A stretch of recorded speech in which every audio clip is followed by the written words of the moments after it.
Is the Utah defense one of the best defensive units in college football? We're talking about on today's Locked On Utes. You are Locked On Utes, your daily podcast on the Utah Utes. Part of the Locked On Podcast Network. Your team every day.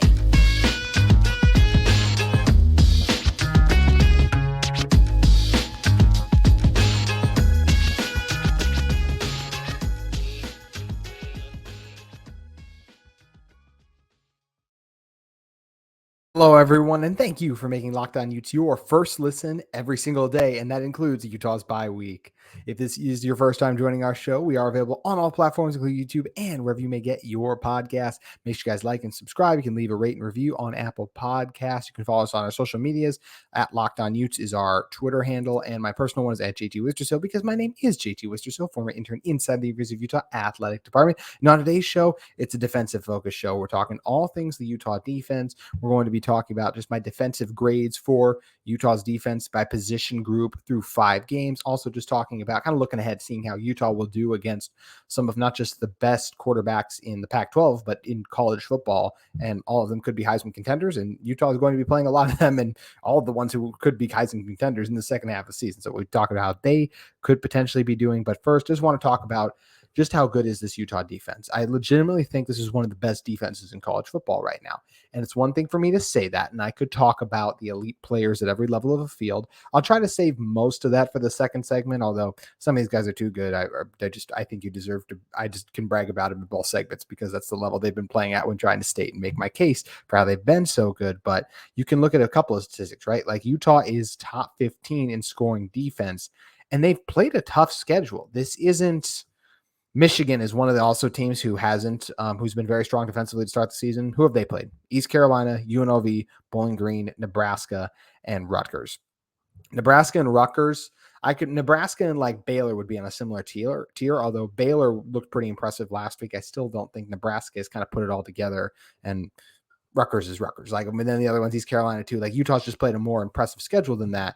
And the Utah defense has been elite so far this season. Utah is one of the only teams in college football to have not given up multiple touchdowns in more than one game. Yes, they gave it up against Oregon State, but in all their other games, they haven't allowed 2 touchdowns. And they haven't allowed anyone else thus to score more than 14 points outside of Oregon State. It's a very impressive number.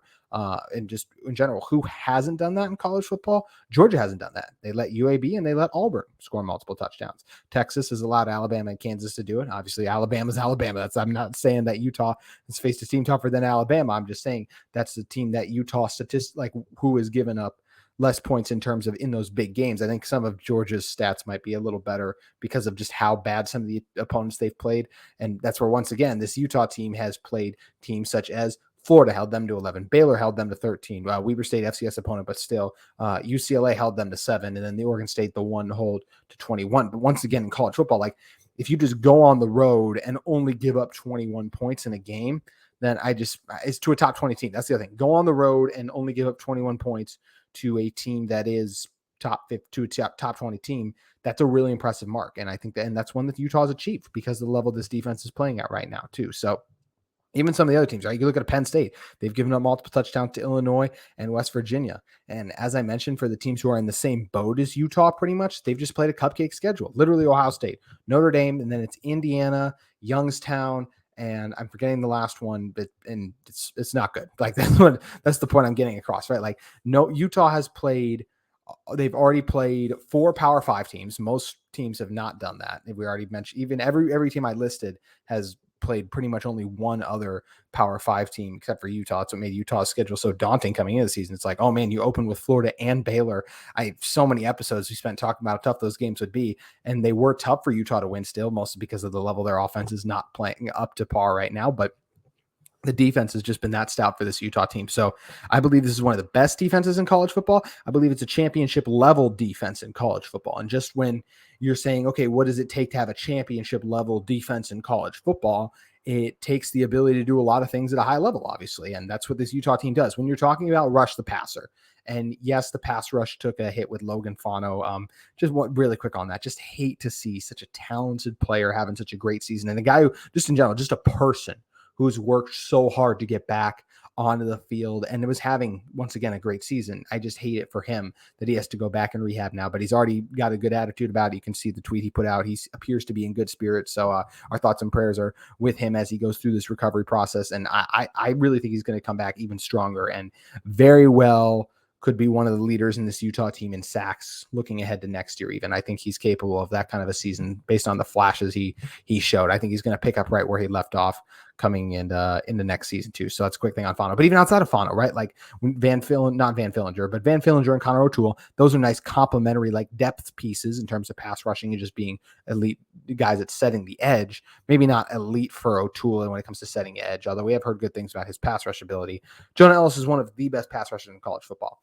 I don't think sacks is the end all be all when it comes to like, okay, who's the best pass rusher? Because I still remember when Vic Beasley had like 16.5 for the Atlanta Falcons a couple years ago, right? And then like fell off the face of the earth after that because sacks can be such a situational and lucky thing at times. But when the sacks show up and like just throughout the game as well, you're being disruptive and like you can go back and watch and see that on film. That's where the sacks can be a good indicator. I think Jonah Ellis is a very worthy candidate to lead college football in sacks. He's been dynamic and dominant all season long. So this team gets after the pass rush.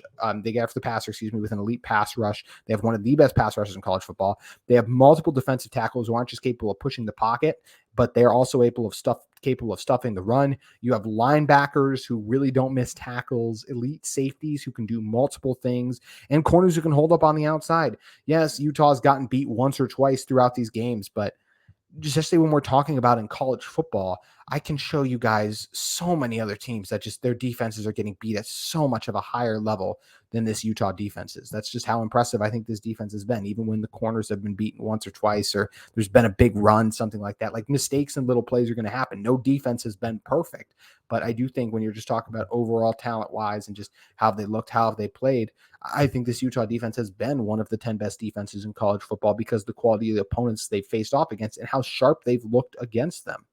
I still go back to only giving up 21 points on the road to Oregon State, and they even forced a turnover in that game. They did lots of things to give Utah a chance to get back into it. If you had told me going into the season that Oregon State would only score 21, and I also knew Cam Rising was coming back, I'm like, okay, Utah probably wins that game then, because I'm like, okay, Utah can get over 25 even on the road with Cam Rising. Now, of course, Cam Rising isn't there, and that's where you saw the struggles play out with Nate Johnson. And just in general, we talked about that on the first two shows this week, just how basically the offense has lived in Strugglesville for the entirety of the season, and it's something we hope gets fixed with the return of Cam Rising. But this defense is elite. Playmakers at every level, and just they do a great job shutting down opposing offenses throughout the majority of games, with the standout performance having to be that UCLA game where you only allowed 7 points. And even at that, they were so close to the shutout in that one. I think based on how they played overall, like it was a shutout worthy performance. They just didn't make a couple of those plays late, but either way, so impressed with just the level this Utah defense is currently operating at, and excited to see what they're going to do the second half of the season. But before we talk about what they're going to do in the second half of the season, I want to sign out grades and talk a little bit more in depth about each position group for this Utah defense. We are going to be doing that about one of the best defenses in college football, just to tie this whole thing together. We're going to be discussing that further in one moment, but first I want to talk to you guys about my preferred short of choice in Bird Dogs. Bird Dogs stretchy khaki shorts are designed to fit slimmer through the thigh and leg, giving you a truly sculpted look. Bird Dog shorts do the exact same thing as Lululemon, but they fit way better. They fit way better because those regular shorts, they are made with a stiff restricting cotton, but Bird Dogs was able to fix this issue by inventing cloud knit fabric that looks just like khakis, but stretches so you get a way slimmer fit without having to sacrifice movement. Bird Dogs use anti-stink sweat wicking fabric that keeps you cool and dry all day long. Bird Dogs are functional for any occasion, whether for my personal choice, I love them just to kick back and watch games all day. But you can do that, use them whether you're going on working out, lounging around like I like to do them, golfing, going on a date even, just going out to dinner. They're comfy and they're just the perfect short of choice. So I would highly recommend that you guys head over now. You can go to birddogs.com/lockedoncollege or enter the promo code lockedoncollege at checkout for a free Bird Dogs water bottle with your order. That's birddogs.com/lockedoncollege for a free water bottle at checkout. You won't want to take your Bird Dogs off. We promise you. Also, I want to talk to you guys about another one of the sponsors of today's episode in UCCU.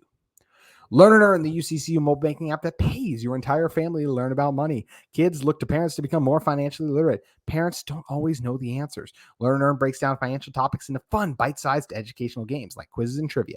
Every time a family member completes a topic, they earn points that can occur and can be redeemed for gift cards to stores like Amazon, Apple, Sephora, Walmart, Nike, and more. There's age-appropriate content for every member of the family who can compete against each other and track their progress on leaderboards. Learn and Earn is inside the UCCU mobile banking app, so play it anytime, anywhere. The more you play, the more you earn, and the more you learn, and the more you learn, of course, that's where it comes in, the more you can earn. Learn and Earn, part of UCCU's award-winning Be Money Smart Youth Banking Program, helping kids, teens, and parents have fun while becoming more financially literate together. UCCU, love where you bank. Alrighty, coming back in this one, let's assign and talk about some of the grades I have for some of the individual positions of this Utah defense. I'm going to tell you right now, the grades are going to be incredibly high, even with giving up 21 against Oregon State. I find anything like less than, every one of these is going to be above an A. I just don't see how, once again, top 15 scoring defense, the competition they've played, the way they've performed on the road, I really don't see how I can be harsh on this group. I don't. I think you have to give them high grades. I think the performance I think the statistics has matched the performance. I've gone back and watched every game twice now, and every time I did so, I came away even more impressed with the defense than I did watching the game live. So starting out with the defensive line, A+. You got a guy who is one of the leaders in college football. Last time I checked, I think Jonah Ellis still is. I think it's still the leader in sacks, having just gotten another one. And I would still give this, and this is once again what they've done so far throughout the season. So we'll see how they adjust without a Logan Fano. I hope Connor O'Toole can be everything Coach Whittingham has hyped him up to be, as what he said coming into the season, the best pass rusher on this team. I don't know if he'd still say that now with how Jonah's producing, but that's how high Whittingham was on him coming into the season. Van Fillinger has been a constant on this team since 2021, and I have no doubt will continue to help out. And Chase Kennedy was kind of an under the radar guy. We were all, or not really under the radar, but just a guy who made some noise in spring ball that we were all curious to see how involved he was going to be with the emergence of Logan Fano. It didn't look like a lot, but now that he is injured, I think Kennedy will have a chance to earn some more snaps as a valued backup piece for this team. So something to keep an eye on. But just once again, for grading, how have they done so far in the season? Whether you're talking about the elite run defense that has showed up against Florida and in particular against UCLA. Like Utah's been good at stopping the run all season, but like the Bruins were known for their physical rushing attack. Florida gouged Utah on the ground last year, and the Utes really shut them down. Even Baylor in the second half. That's something too with this defense, is they'll just have dominant halves where they only give up one touchdown or no touchdowns, which is just so hard to do in college football once again. So hats off to Jonah Ellis for being one of the best pass rushers in college football, as we discussed in the last segment, and just the defensive tackles, especially whether you're talking about this D tackle group runs so deep. Junior Tafuna and the level he's playing at once again got back up pretty much after where he picked off after that first half against Baylor. Keanu Tanuvasa arguably been the breakout player on this Utah team overall. Going on from there, David Fotu's made plays. Aleki Vaimahi, even Samote Pepa is starting to regain his form too. So yeah, I think this Utah defensive line has to get an A+ for the job they've done getting after the quarterback like they did in the UCLA game, and then the job they've done stuffing the run like they've done just in games throughout the season, just like they have rushing the passer. I think this Utah defensive line has been special this season, and while they haven't been perfect, you can still not be perfect and earn an A+. I've talked about this before on grading shows, right? Like you can get the 97, that's an A+. It's not a 100, but I think that's what this Utah group is. I think they're at like a 98 or a 99 to get really technical with the grading system. But either way, A+ for the defensive line, and I'm going A+ for the linebackers too. I thought about maybe knocking them, but then I'm like, why? Karene Reed, Landry Barton, Leavani Damuni, I think they've done a really good job. I think they've done a great job. I even say I'm giving them an A+, right? So yeah, have they missed a tackle or taken a bad angle once or twice? Yeah, but that's the thing. Once again, once or twice. This isn't a 100%. I'm not grading in absolutes. I'm grading in how have they been playing overall. It's another group that I think would be above a 95. I just think this linebackers, whether it is a Lander Barton, the pick six, Karene Reed has a pick six, Leavani Damuni stepped in key moments and made plays for this team. I think that the defensive line, the linebackers have just been elite as well. So they have to me, also earn an A+. They fly all over the field. They take on blocks sometimes to kind of clog up gaps a little bit. They'll come down. They're great in run support, flying in there and take good angles coming in. They're strong tacklers. They rarely miss a tackle. So yeah, just the consistency in overall play. Linebackers, another group. I think I got to give an A+ because of the level we're seeing. Corene Reed, Lander Barton, Leavani Damuni play out all season long. So A+ for them. Lowest grade on the defense is going to go to the cornerbacks. I'm still giving them an A though. I think they've been good overall. Even DJU, right? I still think DJU is a really good college quarterback, and they made him have. Utah provided good coverage and forced him into some tough looks. They even picked him off one time, although that'll be on the safeties grading chart, of course. But yeah, the cornerbacks have been beat once or twice not just once or twice. They've been beat a couple times, kind of each game for a big play. But if that's all it is, just a couple times, not all game long, it'll be like, okay, one drive they gave up a 20-yard gain, but then even on that same drive, like Utah will be able to get off the field because those DBs will respond on a third down and they'll make a stop. So that's where, yeah, I'm going to hold them not be an A+ because of those couple of big plays they've given up. But I don't think I can go. I don't really want to go any lower, and I don't think I should go any lower just because they've been gashed once or twice. That's what every defensive backfield has been at some point throughout college football. I still think this is an elite defensive backfield. The corners, I think, are amongst the best in college football. And once again, it's an A for me. The only reason it's not an A+ is because they haven't gotten they've just allowed a couple of those big pass plays. That's the only reason it's not an A+. But we are going back to an A+ for the safeties. When you just look at what Cole Bishop and Sione Vaki have been, arguably two of the best safeties in college football, not even just the Pac-12 to me. Bishop and Vaki, both all over the field. Teo Johnson can get roped into corner and safeties as well because he's played on the back end a little bit just because of how good Vaki and Bishop are in the box too. Elite tacklers. Just have a nose for a football, break up big plays, exceptional tacklers in space. I think that might be their best attribute is if they don't make some of the plays they do, they've saved touchdowns on the season and they've had tackles for losses in key moments too. Both of them have added a couple interceptions so far this year too. Always seem to be around the football, just making plays, making things happen. Utah's two special safeties, once again, two of the best in college football. And I would probably say the leaders of this defense, Bishop for sure. I don't know. This is what's hard. Corene Reed's a leader on this defense. Junior Tafuna is. Cole Bishop is based on his play. Like so many just game-changing players for Utah on the defensive side of the ball is what has allowed them to only give up more than more than one touchdown once all season long. And they did it against Oregon State. So impressed with this Utah defense. As one final grade I'll throw in, I'm going to give Morgan Scalley an A+, of course, too. All these players are out there playing and executing. He's done a good job designing game plans and just schematical things, just in-game adjustments, all that stuff. Like Baylor, getting gashed on the ground early in that one, the first half, second half, Baylor doesn't really have any success running on you. That's a credit to Morgan Scalley for putting his team and the guys on the field to execute and make plays. So Morgan Scalley, another guy who I think deserves an A+ grade. Even the teacher gets an A+ grade in this scenario too. So just so thrilled about the level the Utah defense is playing at. If the Utah defense is the reason I'm still like this team has a chance to make the Pac-12 championship game, because even though Cam is going to come back and we'll see how he does early on, we hope he comes back soon. Obviously, it'd be great to have him back for Cal. And so then get his feet under him before the USC game. But like if Utah is a healthy Cam Rising against USC, against Washington, against Oregon, against Colorado late in the season, like they will be and especially Colorado with the way the Buffs are kind of on the downtrend right now, but especially those three elite teams I mentioned, Utah will have a chance in all those games, regardless of how the offense is playing to me, or I shouldn't say that, as long as the offense is playing okay, because the defense is going to frustrate those teams. Utah's offense will have to produce, but it's not like the offense will have to score every single drive because the defense is capable of getting a stop to even like two force back-to-back 3-and-outs on some of these offenses because of how elite and just how talented they are too. And from a play, it's a perfect mix of play calling and just players executing and elite players too.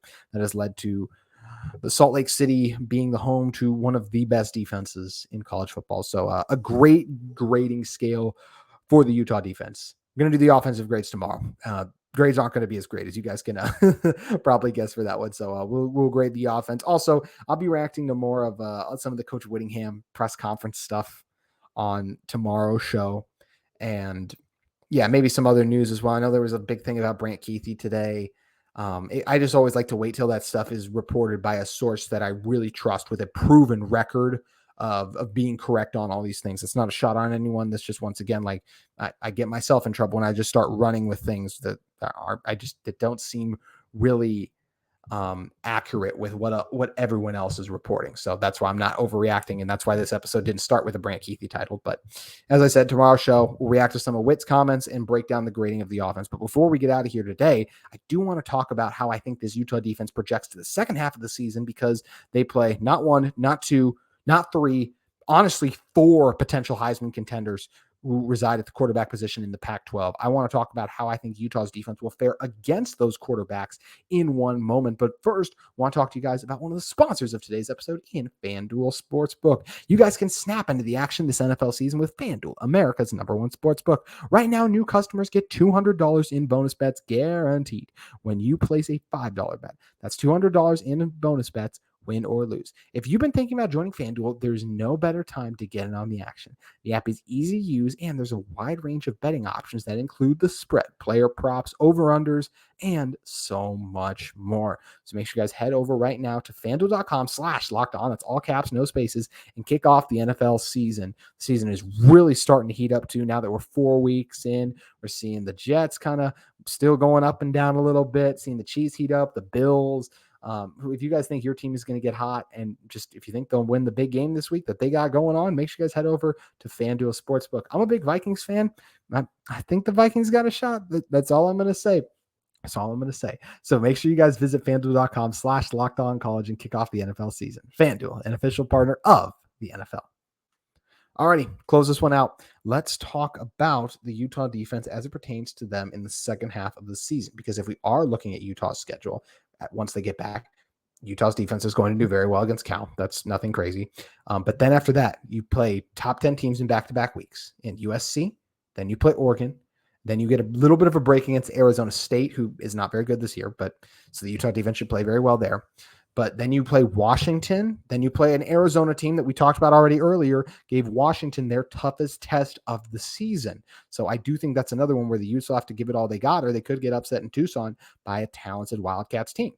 Then the final week of the season, you bring in you welcome in the most hyped team in college football, Coach Prime's Colorado Buffaloes. So in that slate, as I said, you're facing 4 Heisman contenders, 2 of which will be on the road when you go to USC. And we know USC and Caleb Williams is going to be motivated to get after Utah after what the Utes did to him 2 times last year. Just getting the win more so than Utah didn't. I don't think Utah ever really stopped him. They did at times in the second game, but I mean, Caleb got hurt. Like I said, I think that game could have been different because you could clearly see he wasn't the same player after the injury. And once again, I'm not trying to take anything away from Utah. That's just a fact. It's the same thing. I talk about the caveat a little bit where Utah not beating Penn State. They would have had a chance to if Cam Rising doesn't get hurt. Penn State probably still wins that game. Even if Caleb Williams stays healthy, I still think Utah beats USC in that Pac-12 championship game, but still things that bear mentioning. But either way, the Utah defense is going to be put in some tough spots at USC, at Washington, welcoming in Oregon, traveling to Tucson, and taking on Colorado. So how do I think the Utah defense is going to do in that? I still think they're going to do really well. Even when I look back on the film against Oregon State, right? Like I just look at what are the issues for this Utah teams. You just see like very small, minor things every drive. Like it'll be like a Broughton missed tackle.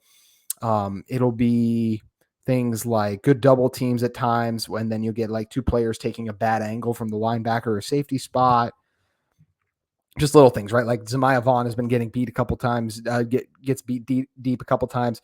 Broughton will get beat short and then will miss a tackle. That happened a couple times against Oregon State too. But once again, nitpicking minute details. Now, could those hurt Utah? Especially, like we said, the receivers have been beating this Utah defense for big plays at times. That could absolutely hurt them against these teams. But while I think it's going to happen, I still think this Utah defense is just too good to let it happen repeatedly. I just don't see how. I don't see USC dropping 21 against Utah, for example. In the first quarter, obviously for the game, they're going to score over 30 probably. Same thing for Washington. I just don't see this Utah defense getting gashed for more than 20 in a quarter. Yes, they could give up 14 in quarters, stuff like that, just because of how talented those offenses are. But this Utah defense is really talented too. Talked about it all show. An elite pass rush, the ability to stop the run, players who don't miss tackles, corners who can hold up and force coverage sacks. A lot of Utah sacks have been coverage sacks. That's another reason, like I talked about the big plays Utah gives up. The reason that grade wasn't an A- or even like to a B was because some of the sacks Utah's gotten have been coverage sacks because of how good the back end's been. And Cole Bishop, Sione Vaki, once again, some of the best safeties in college football. This Utah defense is capable of hanging in and making plays against Caleb Williams, against Michael Penix, against Bo Nix, against Jaden Delora, like they did last year, and against Shedeur Sanders, because they are talented at every level. They're well coached, and I think they'll execute. Utah is going to give those teams some of their toughest tests of the season. They will find success. Utah will not shut out any of the teams I just mentioned, especially not the USC, Washingtons, and Oregons of the world. But Utah will have success against them on the defensive side of the ball. I think they have a chance to force turnovers. I think Utah will get after them. I think there could be quarters where they held those teams scoreless. I think all those teams could get off to slow starts against Utah because of how special this defense is. So it's going to be some great battles. It's one of the things that's so exciting about the Pac-12 this season is all the elite quarterbacks. As a fan of the sport, there's nothing I like better than best against best. The Pac-12 quarterbacks versus the Utah defense. The definition of best against best. I can't wait to see who wins. I think Utah has a great shot to emerge on top in every one of those battles. They could also lose a lot of them too.